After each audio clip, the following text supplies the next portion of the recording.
Yo. I can't walk. Before I start this video, I would like to say thank you to my new subscriber, Fiscally Frank, for suggesting I talk about this.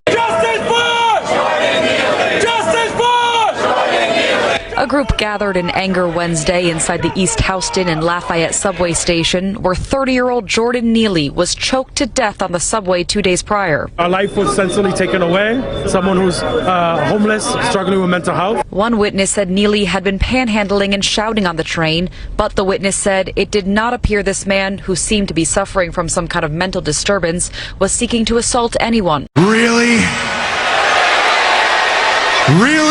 For those of you who might not have been following the story as it developed over the past week, here is what happened. So shortly after 2 p.m. back on the 1st of May, Jordan Neely walked into the F train at the 2nd Avenue station in New York City and began reportedly shouting that he was hungry and thirsty.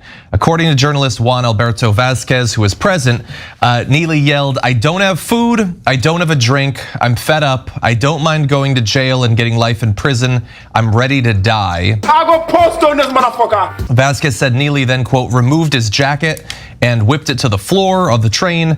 Neely started shouting and much of the passengers on that subway car cleared out.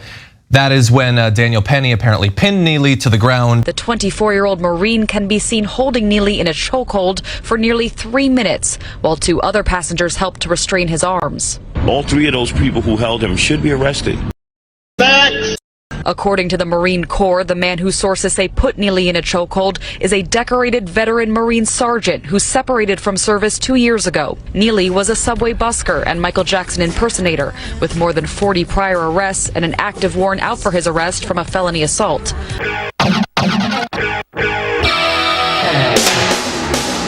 Let's keep it 1,000. If Jordan Neely was white, most people, regardless of race, would have said, "Oh my God, who the hell cares?" when they first heard about this. And we already know if Daniel Penny was black, this would barely be a local news story. Mr. Brown, what exactly are you saying? I'm saying that I, Cleveland Brown, a black man, shot Cleveland Brown Jr., another black man. Wait, where did everybody go? You want to make the media go away? Just mention black on black crime. But since Jordan Neely's black and Daniel Penny's white, this magically triggers people to argue about racism, singing the same song we always do when shit like this happens. Liberals protest against the defendant while conservatives call him a hero. Al Sharpton hijacks the victim's funeral with an hour-long eulogy which only seems to promote himself. Judgmental content creators like myself look to profit off the situation by expressing insincere concern for either the victim or the defendant for one or more videos. 3 weeks later. We all stopped giving a shit about it because we've moved on to the next hot topic. Did I miss anything? I don't think so, Tim. Jordan Neely's criminal record clearly justifies his death in the eyes of Millions of people, so the news stopped giving a shit about this story 2 weeks after he died. Since Neely got killed by an ex-Marine and not a white police officer, his life seems not to matter at all to the BLM movement. Tragic. Apparently, civil rights attorney Ben Crump learned his lesson from the Jacob Blake case to never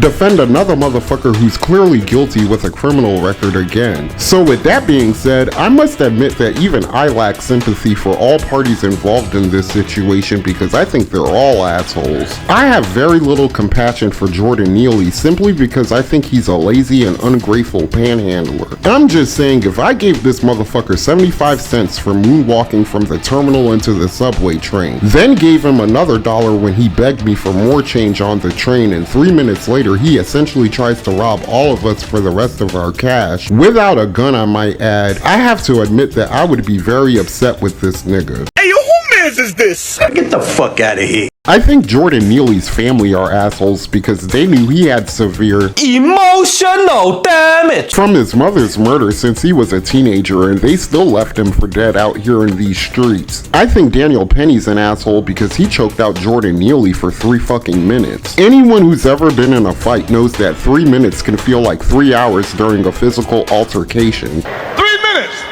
That's a heavyweight 1-round bout. Are you trying to tell me as an ex-Marine that Daniel Penny couldn't switch from a rear naked choke into a full Nelson when those two ass clowns decided to hold down both of Jordan's arms?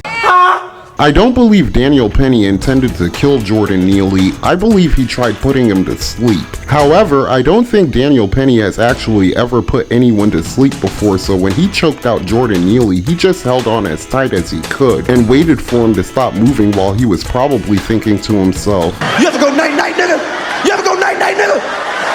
Everybody go night-night, nigga. I don't think racism played a part in Jordan Neely's death, but we already know that's not how some black people saw it. However, I think we all can agree that Daniel Penny only made matters worse for himself racially when he said, "This has nothing to do with race. I am not a white supremacist. I love all people. I love all cultures. You can tell by my past and my travels and adventures around the world. I was actually planning a road trip through Africa before this happened."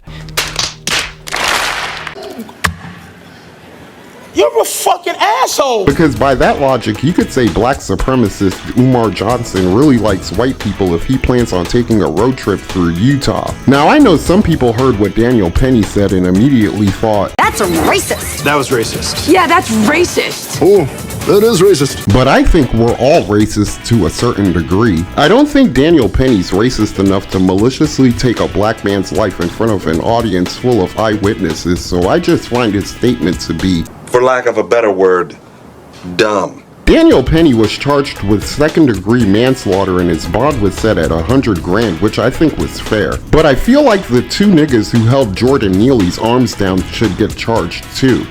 Why? Because when they got involved, they should have told Daniel Penny to stop choking Jordan Neely. With a 3-on-1 advantage over Jordan, they could have restrained Neely until the cops showed up. He ain't lying. What happened to Daniel Penny is a clear case of when heroism goes wrong. If Daniel Penny only readjusted his chokehold when those two other guys showed up to help him, Penny would be a local hero, and Jordan Neely would still be alive behind bars and off the streets. And that's the truth. With some cheese on it. Yeah, ain't no meatloaf between these buns. Jordan Neely was wrong for what he did, but I don't think he deserved to die for it. He was so hungry and thirsty that he proclaimed he would go to prison or even risk his own life for an extra value meal at McDonald's. The only people who cared knew him for dancing like Michael Jackson at subway terminals across New York City for spare change. Other than those people, if you ask the rest of this country about this nigga, nobody gives a shit. I agree with this black dude from the Young Turks who blames the state for this tragedy. And the conditions that that happen to be the case now are the results of policy by the state. Okay, it's not individuals not being sufficiently compassionate enough towards homeless people. This is Eric Adams. This is the state of New York's policy. This is a problem that they've created, and the most vulnerable people in our society who cannot fend for themselves out on the streets. They cannot take care of themselves. It's up to the state.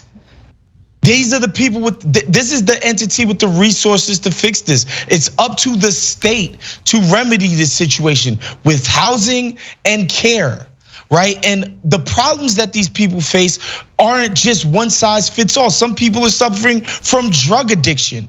Other people have mental health issues. Other people have both. Like, this isn't some simple, oh, this black guy got lynched on the subway. No, there's like a greater system at play that produced this outcome. And I would hope that especially people on the left like us could concentrate and focus their energies on the people who actually F this up. Okay? Yeah. It's the powers that be. And they'll continue to fuck this up because look at what's happening to California. Major cities get told they're gonna host the Super Bowl like 5 years prior to the event. Instead of using that time to fix the overwhelming homeless problem in Los Angeles, they just moved those bums further down the street 2 weeks before the game. So Dr. Dre and Snoop Dogg didn't have to worry about tripping over any of their asses on their way to the stadium. That's so very, very sad. Let's face it, the government has no plans on how to end homelessness in this country. Americans by and large don't feel like it's their responsibility to solve this problem because they pay taxes so they don't have to. The homeless has always been portrayed as disposable human beings who gave up on their own lives A long time ago. So I find it very difficult for people to start caring about them now. Well, damn, nigga, there's gotta be some way. The only scenario I can possibly think of that would force the government to solve this problem a lot faster is if, God forbid, a homeless man stabbed an A-list celebrity or a high-profile politician. Other than that, I got nothing. And that's all I have to say about that. If you enjoyed this video, hit the like button, please subscribe, and tell me what you think in the comment section below. Peace. I'm Audi 5000. Those who wish to follow me, I welcome with my hand. Thank you for being a friend. And those are my thoughts for this video. But then again, what do I know? I'm just an old crippled bastard. Ooh, ooh, ooh, ooh. I ain't too proud to beg for your money, so like, share, and subscribe.